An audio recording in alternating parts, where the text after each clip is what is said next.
Hello guys, good morning ladies and gentlemen. Mo na basos abroad.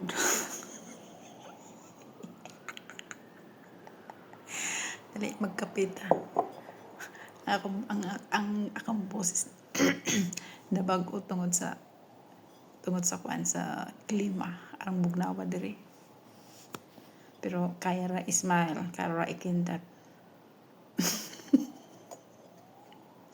Naanan na lang ang akong mga kapording murag 3 ka buok or 4 ang gipisukot.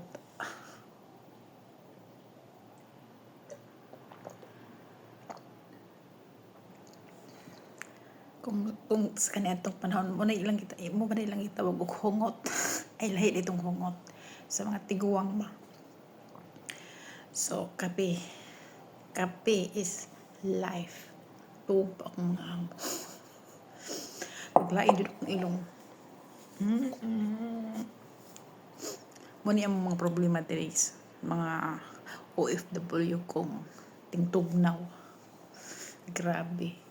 Kahit magbalot ka pa ang imong tiil murag nangamig jud og maayo. So ang abroad dili basta-basta. Kung mag-abroad ka, mag-isip kang mabuti kung kaya mo. Okay.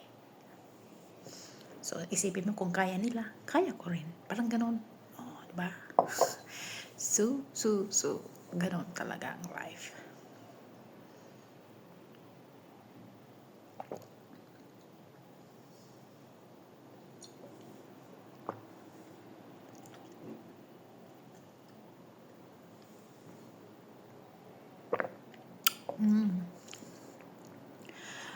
Ang kape guys, kadiyot siya mabugnaw.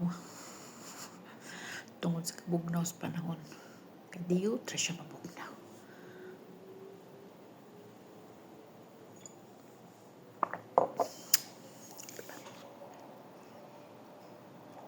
Naglaba pa ko.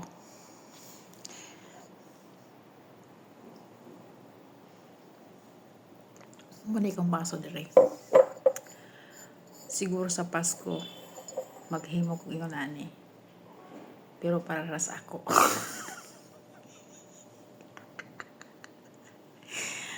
Dili ko manghatag no kay mahal.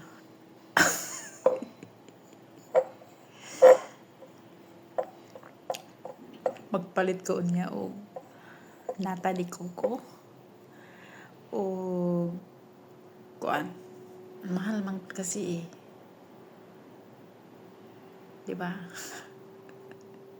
So guys, have a nice day and Merry Christmas. Ilang taon na akong wala sa Pilipinas na nag-Christmas since 2005. 2005. Wala na akong mag-Christmas. So, God bless.